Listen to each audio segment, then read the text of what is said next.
Thank you, Mr. Chairman. Mr. Chairman, there is but one Social Security.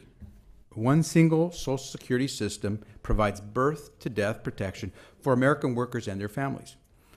Just like the 168 million other Americans, I pay into Social Security with every paycheck.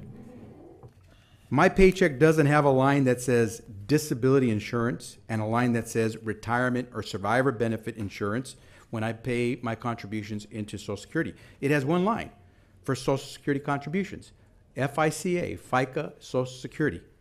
My Social Security contributions, just like those of every other American worker, pay for one Social Security system that protects my family and me, along with all other workers and their families, when we need it.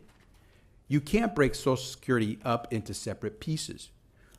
When we begin our working lives, none of us knows what kind of insurance from Social Security we'll need, or at what stage in our lives we'll need it. Some workers die young, leaving family to use the survivor's benefits portion of Social Security. About 1 in 4 of today's 20-year-olds will become disabled before reaching retirement age, and therefore will need the disability portion of Social Security. We also know that the risk of serious work-ending disability will rise significantly as Americans age. Americans are twice as likely to qualify for Social Security benefits because of, They're twice as likely to qualify for Social Security benefits because of a disability at age 50 as they are at age 40. And they're 4 times more likely to qualify at age 60. These 3 Social Security protections, disability, retirement, and survivor's benefits, make up a seamless whole. But it seems that some in Congress are trying to segregate Social Security into separate parts: a retirement plan, life insurance, and a disability protection. But Social Security can't be ripped apart. The 11 million Americans currently receiving Social Security disability insurance benefits paid for their benefits with hard work, and now they rely on them, just like the other 48 million Americans who receive Social Security as well. They earned this disability insurance protection by paying into it every month. This isn't welfare. They earned it with every paycheck. Their benefits average about $1,100 a month, but for these folks, it's a lifeline. More than half of disabled workers receiving Social Security would live in poverty without their earned benefits, despite years of hard work before they became disabled. And don't forget, as we've learned in many prior subcommittee hearings, it is very hard to qualify for Social Security on the basis of a disability. The eligibility rules are very strict, and only 4 of every 10 applicants are found to have impairments which are severe enough to qualify for disability insurance under Social Security. Historically, Congress has treated Social Security's trust funds as one unified reserve. Isn't that the way everyone in America sees it? As one system?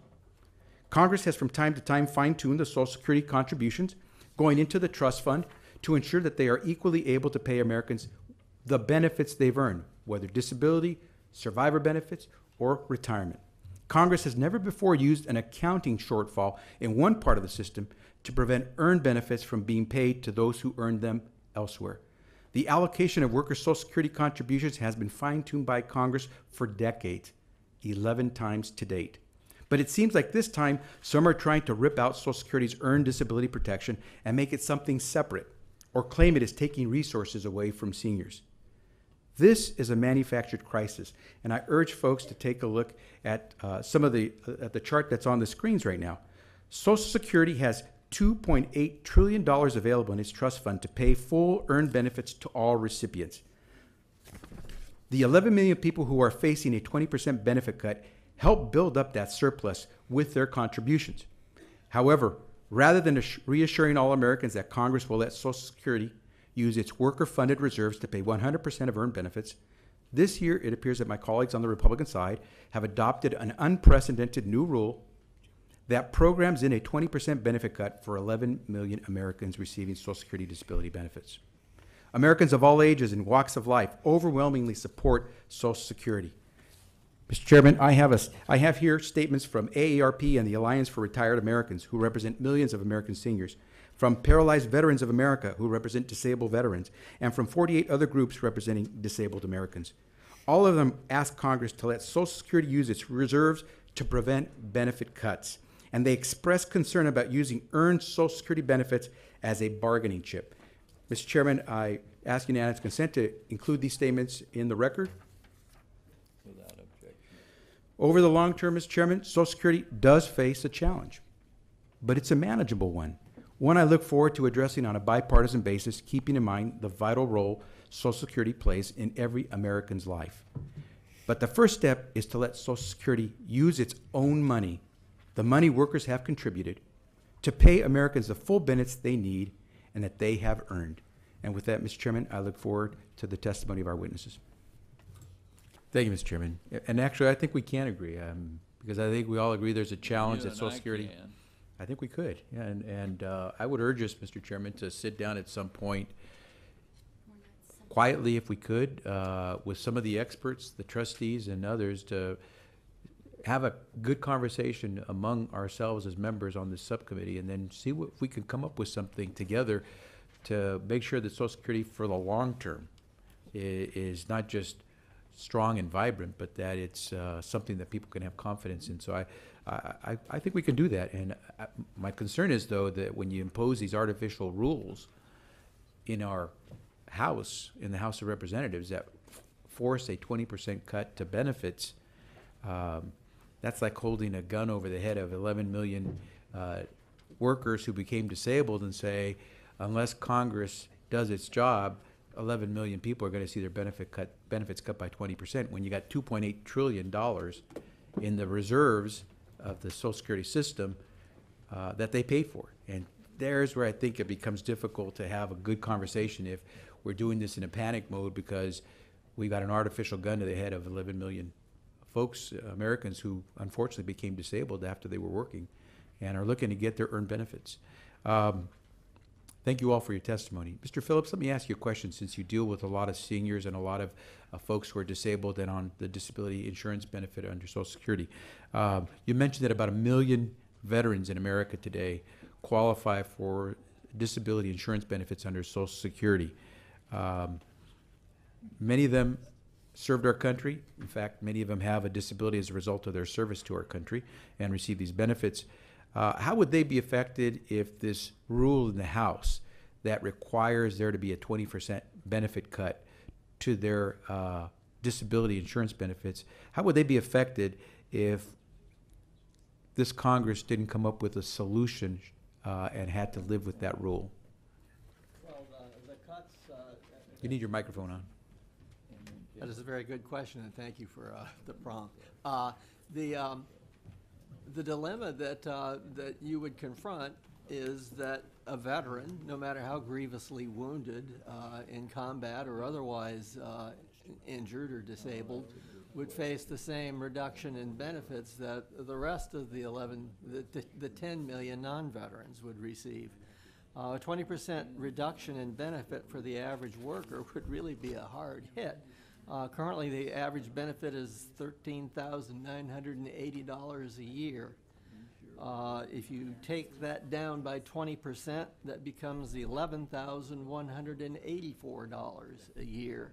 And the poverty level in the United States for a single individual currently is $11,670. So you would, in essence, be taking the average disabled individual, veteran, otherwise, down, put them into poverty. Let me ask you this other question. You probably know quite a few Americans who were workers, became disabled, or on the disability insurance program through Social Security. I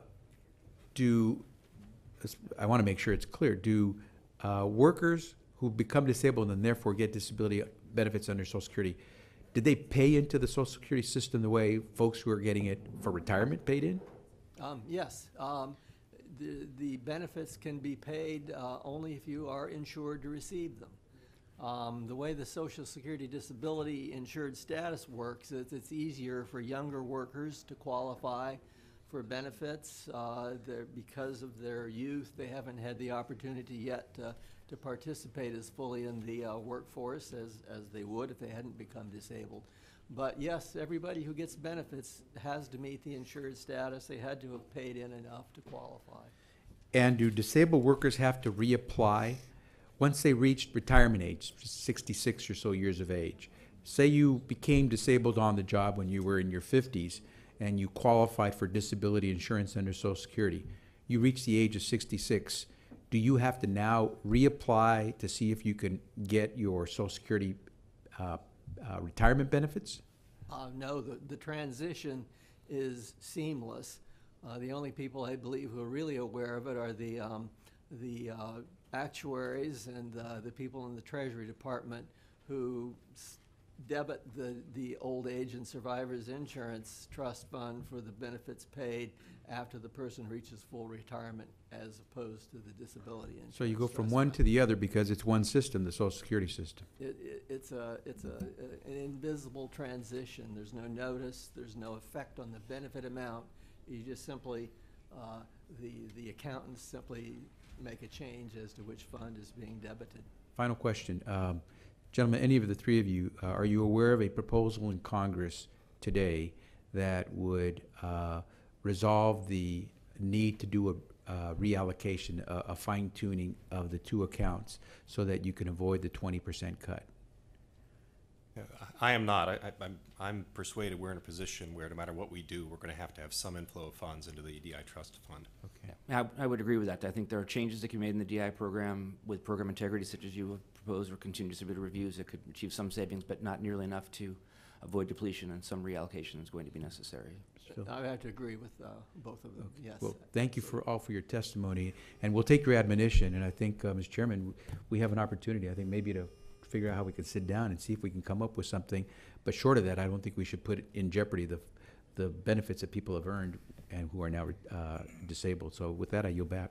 Mr. Chairman, thank you very much. I just wanted to respond to my friend, Mr. Reed from New York, briefly, and say that I respect if we have a different way of looking at that. There's no problem with that. That's what this country's about. And so I think the most important thing that Mr. Reed said is that he thinks that, and I agree with this, that we can come together and figure out a way to do this, regardless of how we characterize these things. At the end of the day, I think all of us want to make sure that Americans who paid into the system are able to go ahead and get their benefits, whether disabled or retired. And so I think probably the best thing that's come out of this hearing is that I think pretty much every one of us at this table has said, let's figure out a way to sit down and do this.